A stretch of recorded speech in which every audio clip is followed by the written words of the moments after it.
Hello Libra, Sun, Moon, Rising, and Venus signs. Kamusta kayo? Sana po ay nasa mabuti kayong kalagayan. Welcome back po sa Star Tarot. At kung bago kayo rito, welcome din po kayo. Please subscribe, like, share my videos, and leave me a comment kung nakaresonate po kayo. Thank you. So, tingnan natin kung ano mga energies and messages ninyo po for the week. So, yung first card po ninyo is your situation. Next card ninyo is your challenge. This is your advice. And this is your outcome. So, the Fool. Ayan yung inyong sitwasyon. Sa ngayon, Libra. You are, entering a new phase in your life. You are entering a new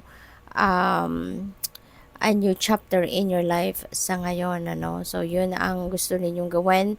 You are also going to take an adventure sa ngayon. Kasi baka yung mga sisimulan ninyo ngayong ganap sa buhay is something na totally new for you, no? Maaaring ngayon nyo pa lang ito gagawin ever, no? Yung ganon. So, kaya this is an exciting part, no, sa yugto ng buhay ninyo, kasi maglalakas ng loob kayo ngayon na mag-take action towards this, at maglalakas ng loob kayo na lumabas sa inyong comfort zone para sumubok ng mga bagong sitwasyon sa buhay. So, it could be anything na pwedeng related yan sa trabaho, career, negosyo, relationship, level of commitment, no, sa inyong person, yung mga ganon ba.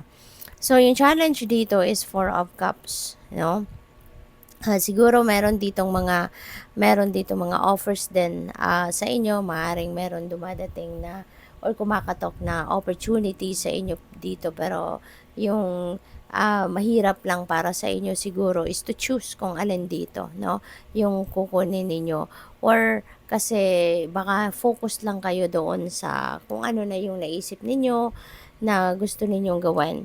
Baka nandoon na talaga yung focus ninyo at hindi na ninyo, parang hindi nyo na ine-entertain kung ano man ang meron, no, na baka may other alternatives pa sana, 'di ba? Pero baka hindi nyo na yan napapansin kasi you are so focused on kung ano na ngayon ang naiisipan ninyo.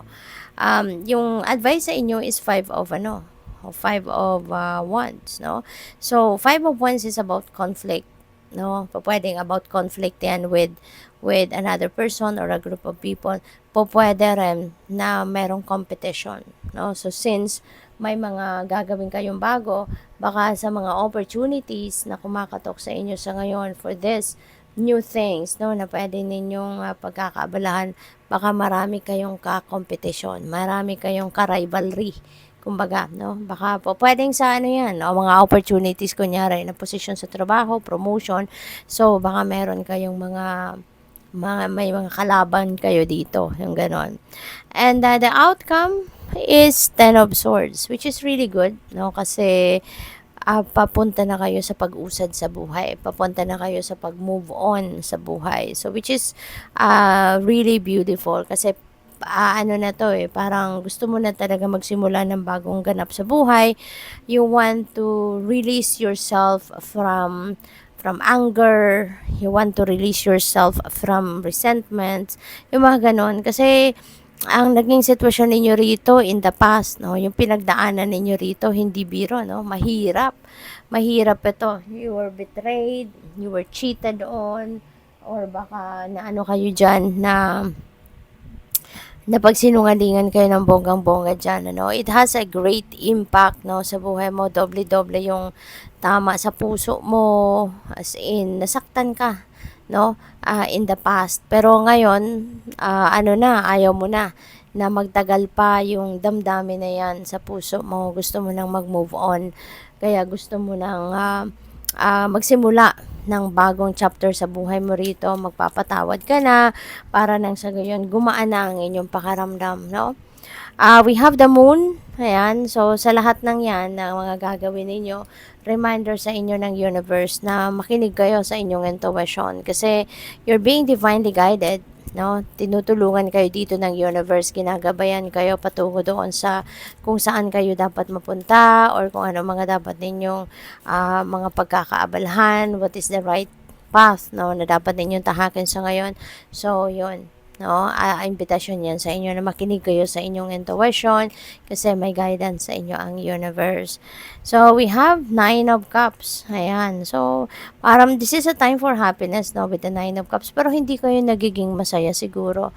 More of, siguro, ano kayo, parang hindi siguro ninyo masyadong na-appreciate ngayon yung mga opportunities na dumadating.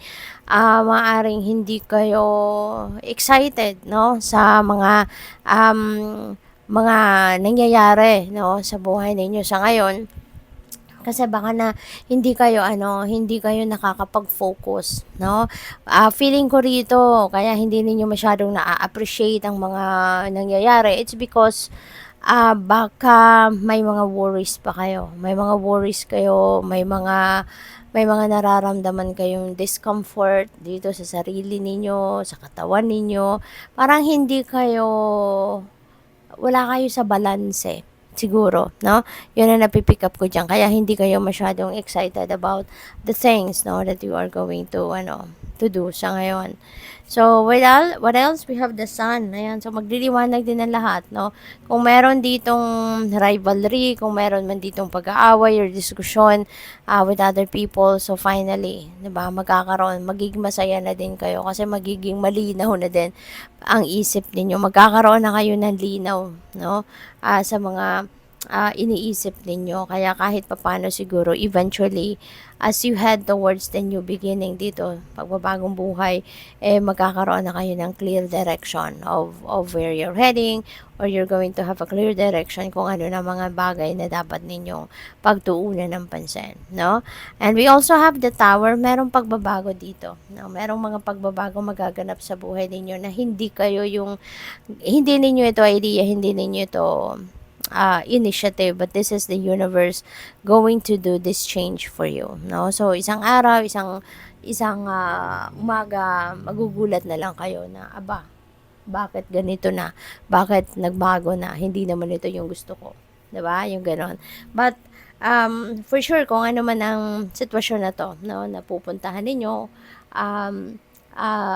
for sure that will be for your best interest. Kasi 'di ba, yung universe, hindi naman tayo dinadala nito sa kung ano ikakasama natin. Bagkus dadalhin tayo ng universe sa kung saan tayo magiging masaya, kung saan tayo magiging maayos, kung saan tayo magpo-progress, no? So, what else? We have Five of Pentacles. Ayan, with the So, feeling ko dito, yung naging problema ninyo rito could be relationship. Baka nagkaroon kayo ng problema sa inyong karelasyon in the past. Baka yun ang nanloko sa'yo. Baka yun ang nagsinungaling sa'yo. And maaaring merong involved na pera, no? Maybe you were betrayed, no? At involving money. Kaya doble-doble yung sakit, doble-doble yung sama ng loob na naramdaman ninyo dyan. Kasi parang doble ang tama, no? Nasaktan na kayo emotionally. Siguro ninakawan pa kayo, no? Niloko pa kayo pagdating sa pera. So, but you are going to move on from that, no? Mapapatawad nyo na siguro yung taong yan. So, what else? We have perfect timing. Now is the perfect time na for you to move on. Now is the perfect time na for you to move forward in your life. So, which is really beautiful. At kung ano man, kung ano man dito yung balak ninyong gawin, 'di ba? Mayroon tayong new beginning. So kung ano man 'yan naiisip ninyo, sakto lang, 'di ba? Now is the perfect time for you to do so. Now is the perfect time for you to take action towards that change. So what else? We have not for you. Ayan, 'di ba? Kung meron ditong mga nangyari sa inyo na, kung meron kayong mga gustong mangyari, mga minimithi ninyo, mga heart's desires ninyo, tapos hindi dumating, hindi nangyari, it's simply because it's not for you, no? Kasi otherwise, 'di ba, hindi na tayo pupunta doon sa pagkakataon na manghihinayan tayo. Kasi kung ano yung para sa atin, 'di ba, ibibigay at bibibigay sa atin 'yan ng universe. Kung 'yan ang, best para sa atin, kung 'yan ang makakabuti para sa atin, hindi tayo hihindian ng universe.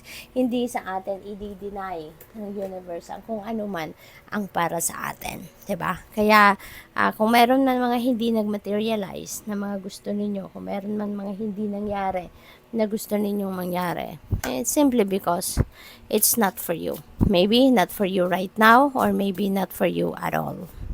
So, what else? We have spiritual insight. Ayan. So, pay attention kayo sa mga naririnig ninyo or mga nakikita ninyong mga subtleties, 'di ba? Kung merong kumukuha ng attention ninyo ng mga mensahe, signs, symbols, synchronicities, pick up ninyo 'yan. Kasi that is guidance for you, no, ng universe.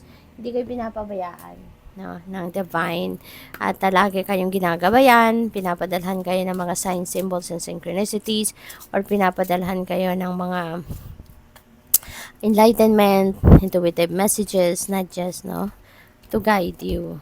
So, we have self-care. Ayan. So, kailangan ninyo rin ito sa ngayon. Kasi maaaring kayo ay pagod na, maaaring kayo ay exhausted na, kaya paalala sa inyo, no? It's about time na for you to do some kind of self-care para naman maalagaan mo na ang inyong sarili, maging maayos ang inyong pakiramdam. Okay? Good luck. Thank you for watching. Love and Light. Namaste.